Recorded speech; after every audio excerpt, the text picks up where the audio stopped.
Magtampo lang taking.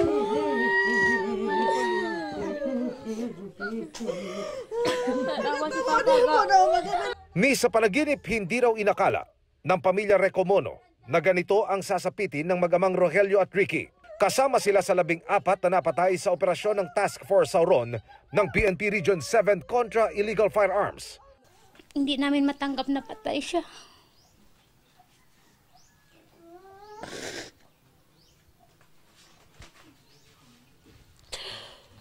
Gano'n ito kasakit, Rosie? Talagang masakit. Hindi pa din namin matanggap na sinasabi nila na yung papa ko daw nakuna nila ng baril, 3 daw, at saka isang gandang na baril, abala. Hindi yun totoo. Kung may kasalanan yung papa ko, bakit hindi nila hinuli? Para pagbayaran yung kasalanan, bakit kailangan ba talaga patayin? Kwento ng pamilya, pasado alas 4 ng madaling araw nang dumating ang mga pulis sa bahay nila sa liblib na barangay ng Masulog, bayan ng Canlaon dito sa Negros Oriental. Pinalabas daw ng mga pulis ang ibang kamag-anak sa bahay at iniwan ng mag-ama. Maya-maya, nakarinig daw sila ng putok ng baril. Sabi ng mga pulis, nanlaban ang dalawa. Daw. May putok doon sa loob. Nanlaban ba siya? Waay. Paano mo nasabing hindi? May tabon, may bunganga ng bat. Halos kasabay nito, nag-serve din ng search warrant sa Barangay Bayog. Pinasok ang bahay ng 67 anyos na si Melchor Pañares at anak na si Mario. Patay din ang dalawa dahil lumaban din daw. May nakitang shotgun at revolver sa bahay ng mga Pañares. Pag-aari raw ito ng mag-ama pero luma at hindi na raw gumagana, sabi ng mga kaanak. Hindi na pinakita, sir, kung ano lang ginagawa. Nakita ng kung ano na pinadapa daw silang papa at saka Mario. Mga 5 minutes, sir, pumutok. Hindi namin dinideny yun, sir, na may walang armas yung papa ko, mayroon. O pinikpicturan ko nga sa kaso lang, sira. Hindi ngayon pumuputok, sir. Talaga yun, sir.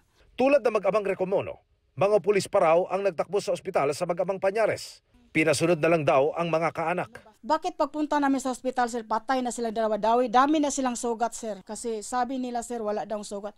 Huwag kayong mag-alala kasi yung papa nyo buhay.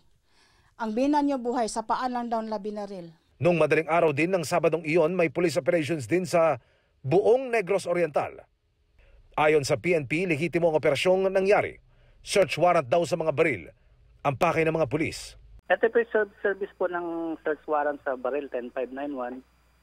So ang ano po natin dito is mga madaling araw po tayo nag-serve doon kasi po yung mga lugar na yun malalayo po, nasa mga bundok-bundok. Makikita po natin sa mapa ng Negros Oriental, ang Canlaon po ay nasa matataas na parte. Di totoong ito ay masakir. Ito ay nangyari sa iba't ibang mga lugar. Hindi iisang lugar ito na 14 na katao. And remember, there were also 12 people who were arrested. So meron naman pong hindi nanlaban at naaresto. Itong mga 14 na ito yung mga sinasabi nilang nanlaban. No?